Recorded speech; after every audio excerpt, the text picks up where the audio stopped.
साबुन देनी सरफ देनी तब ना नहाले गजब मिलल फुअरी भक भक बच्चाले गजब मिलल फुअरी ताकत है तो के त कथी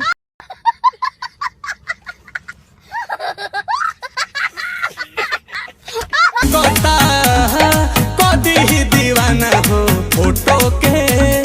चुमेले रोजाना हो और मान ले बिया हमके पहती मान ले बिया हमके पहती पगली देखावे अगर बहुती सुनो सुनो सलभो पयाइल बाते वहां लूटे त भौजी हमनी के लहार सुनो खाला जाला तो बड़ी छछना लावे और धीरे धीरे रंगवा डालू रे देवरा भीतर लगे लपाला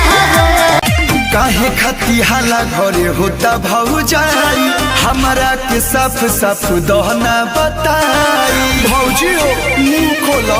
कुछ तो बोलो काहे खती हाला घरे होता भौजाई हमरा के साफ साफ दहना बताई बिना होई माइक जवन दिल में बाबोली साफ सुथरा बात बताओ। एक सेकंड, साफ सुथरा बात बताओ कि तू पति के साथ रहबू कि देवर के साथ रहबू? हम देवर साथ रह